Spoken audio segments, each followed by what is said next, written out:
नमस्कार, मैं हूं कुमार गजेंद्र। जनपथ ऑन द स्पॉट में आपका स्वागत है। हमारे एक दूसरे social media platform podcast with Kumar Gajendra में भी आपका स्वागत है, जहां आप हमें सुन सकते हैं।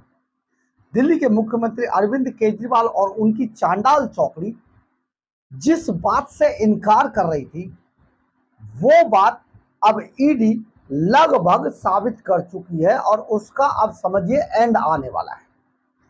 एंड कैसे कि जो शराब घोटाले में अरविंद केजरीवाल 100 करोड़ नहीं 1100 करोड़ डकार गए और 1100 करोड़ डकारने के बाद उन्होंने डकार भी नहीं ली।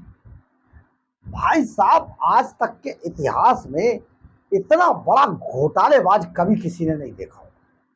और सबसे बड़ी बात यह है कि एक तो चोरी, ऊपर से सीना चोरी। घोटाले तो किए ही किए, जो घोटाले के बाद जो हल्ला मचाया ना ईमानदारी का, कट्टर ईमानदार भगत सिंह के चेले और पता नहीं क्या क्या इन्होंने अपने आप को खुद ही लिख लिख के सर्टिफिकेट दे। ये तो भला हो कि दिल्ली सरकार की तरफ से कोई ऐसा सर्टिफिकेट पहले से संविधान में नहीं था, वरना ये विधानसभा के अंदर सर्टिफिकेट भी जारी कर देते बॉस। और इसके साथ ही ये जो भ्रष्ट का, गलत आदमी का, बुरे आदमी का, पापी का, निर्दयी का, और उनका अगर सर्टिफिकेट देना होता तो मोदी को दे देते, भाजपा सरकार को दे देते और कांग्रेस को भी 2-4 सर्टिफिकेट ऐसे बांटते, लेकिन अपने आप को कट्टर ईमानदार बताते।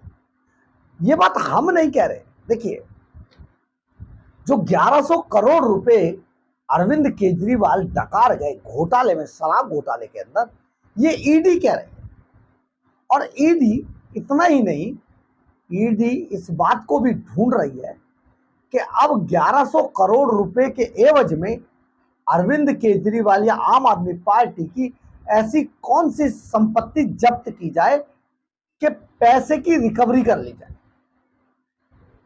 आने वाले समय में कई चीजें सामने भी आएंगी और ईडी उनकी रिकवरी करेगी, क्योंकि ईडी के अधिकारियों ने अपनी पहचान ना उजागर करने की शर्त पर कई ऐसे तथ्य बताए हैं, और ये तथ्य सचमुच बहुत ही चौंकाने वाले हैं। हम आपको इसमें सिलसिलेवार तरीके से बताते हैं। सोमवार को ईडी ने बताया कि दिल्ली के मुख्यमंत्री अरविंद केजरीवाल और आम आदमी पार्टी यानी कि आप के खिलाफ शराब घोटाले में अब जांच पूरी हो चुकी है। अब जांच एजेंसी का पूरा ध्यान इस बात पर है कि 1100 करोड़ की जो अपराध की आय अरविंद केजरीवाल एंड कंपनी ने की थी, उसके बराबर कौन सी संपत्ति को कुर्क किया जाए। ऐसी कौन सी संपत्तियां जिन्हें कुर्क किया जाए। हिंदुस्तान टाइम्स के हवाले से छपी एक खबर के मुताबिक जांच अधिकारियों ने बताया कि इस पर भी जल्दी ही सुनवाई होगी। इस मामले में ईडी अब तक केवल 244 करोड़ रुपए की संपत्ति कुर्क कर चुकी है। साहब बहादुर, 244 करोड़ रुपए की संपत्ति तो कुर्क कर चुकी है, जिनमें मनीष सिसोदिया की भी कई संपत्तियां हैं, जो आम आदमी थे, जिनको जमानत नहीं मिल रही है साहब को। ईडी के अधिकारी ने पहचान छापने की शर्त पर बताया कि अरविंद केजरीवाल और आप आरोपी संख्या 37 और 38 के संबंध में हमारी जांच पूरी हो गई है। अदालत ने हमारी टीम द्वारा दायर सभी 8 आरोप पत्रों का संज्ञान ले लिया है। यानी जो ईडी ने जो चार्जशीट दायर की थी 8, उन पर संज्ञान ले लिया अदालत ने, और अधिकांश आरोपियों को जमानत देने से इनकार कर दिया है। इनमें से काफी आरोपी ऐसे जिनको जमानत देने से इनकार कर दिया। हम अब अपराध की शेष राशि का पता लगाने और उसे जब्त करने की प्रक्रिया में है। जो 100 करोड़ तो चल रहा था, 45 करोड़ का तो पता लग गया, बाकी जो है उसका पता लगाकर इसे इनकी संपत्तियों को कुर्क करने की कार्रवाई चल रही है। गौरतलब है कि खत्म हो चुकी दिल्ली शराब नीति मामले की जांच अब तक जांच को अब तक 22 महीने हो चुके हैं, 22 महीने से ये जांच चल रही है, जिसमें 18 गिरफ्तारियां अब तक हो चुकी हैं।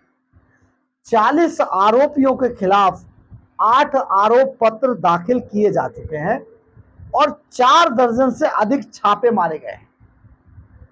पिछले 1.5 साल में शराब घोटाले में कोर्ट में सुनवाई के लिए ईडी की ओर से सॉलिसिटर जनरल तुषार मेहता, अतिरिक्त सॉलिसिटर जनरल एसवी राजू और कई विशेष सरकारी वकील सुप्रीम कोर्ट सहित कई कोर्टों में पेश हो चुके हैं।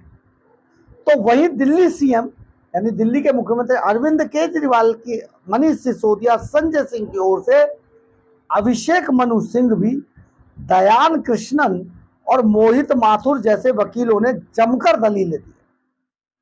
ईडी के एक दूसरे अधिकारी ने नाम न बताने की शर्त पर कहा, हम अब इस मामले में तेजी से सुनवाई के लिए दबाव डालेंगे, क्योंकि इसमें 40 आरोपी, सैकड़ों गवाह और हजारों पन्नों में दस्तावेजी सबूत हैं। हजारों पन्नों में दस्तावेजी सबूत हैं। एक बार फिर सुन लीजिए, बड़ा इंटरेस्टिंग है ये। इसमें 40 आरोपी, सैकड़ों गवाह और हजारों पन्नों में दस्तावेजी सबूत मौजूद है। जांच के दौरान ईडी ने अरविंद केजरीवाल को आबकारी नीति से शराब घोटाले का किंग पिन बता दिया। मतलब किंग पिन जो था वो अरविंद केजरीवाल था, और यही यानी कि अनियमितताओं का सरगना बताया। दिल्ली सीएम पर आरोप की पुष्टि के लिए ईडी ने ओंगोल से तेलुगु देशम पार्टी टीडीपी के सांसद मंगुटा श्रीनिवासलू रेड्डी, उनके बेटे राघव मंगुटा रेड्डी और व्यवसायी पी शरत रेड्डी के बयानों का इस्तेमाल किया है।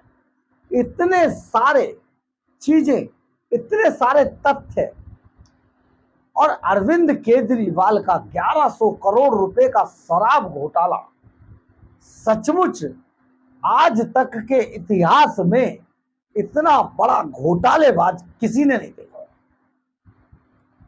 एक बात और, ये जो फाइनेंशियली घोटाला हुआ, ये जो फाइनेंशियली लूट हुई, ये जो दिल्ली के खजाने को लूटा गया, इससे भी बड़ा एक घोटाला वो हुआ कि दिल्ली के लोगों के दिलों को, दिमागों को लूटा गया। जो दिल्ली वालों के दिल और दिमाग के अंदर एक मफलर मैन, सबसे सड़ा हुआ आदमी, सबसे पुअर कंडीशन का आदमी दिखाकर खांसता हुआ धरने प्रदर्शन के मंच से उठकर मुख्यमंत्री केजरीवाल, मुख्यमंत्री दिल्ली सरकार के तख्त पर बैठा, एक ऐसे बुजुर्ग आदमी को, 80 साल के बुजुर्ग आदमी को, अन्ना हजारे को झूठ बोलकर उनकी छाती पर पैर रखकर ये आदमी यहां तक पहुंचा, अपने बड़े बड़े सिपाह सालारों का अपने ही हाथ से कत्ल करके यहां तक पहुंचा। उस आदमी के सही मायनों में अगर देखें तो ये तो फाइनेंशियली रिकवरी है, लेकिन उन दिलों का क्या होगा जिन दिलों के सभी अरमानों को कुचल कर यह आदमी अपनी महत्वाकांक्षाओं को पूरा करने के लिए दिल्ली के तख्त पर बैठा और इसने लूट के सारे रिकॉर्ड ध्वस्त कर दिए। बहुत बड़ी बात है। ऐसे फर्जियों को, ऐसे दावानलों को, ऐसे मुखौटे छापों को आगे जनता क्या सजा देगी, ये समय के और भविष्य के गर्त में है। बहरहाल, अगर आपको हमारी खबर अच्छी लगे तो आप इसे लाइक, सब्सक्राइब और शेयर जरूर करें। कमेंट्स बॉक्स में अपनी राय जरूर लिखें, और अगर आप हमारे चैनल पर नए हैं तो आप हमारे चैनल को ज्वाइन करना ना भूलें, और अगर आप हमें आर्थिक रूप से मदद करना चाहते हैं तो हमारे चैनल के सुपर थैंक्स बटन को दबाकर या फिर हमारे QR कोड को स्कैन करके हमें आर्थिक रूप से मदद भी कर सकते हैं। एक बात और, अब आपको हमारी खबरों के बारे में, हमारे चैनल के बारे में या हमारे बारे में अगर आपकी किसी तरीके की कोई राय है तो प्लीज़ कमेंट्स बॉक्स में ज़रूर ज़रूर ज़रूर लिखें। इससे हमें बहुत ऊर्जा मिलती है और कई बार हम आपकी राय से अपनी राय बनाते हैं, कई बार हम आपकी राय को अपनी खबरों में आपके नाम के साथ शामिल करते हैं। जय हिंद, जय भारत।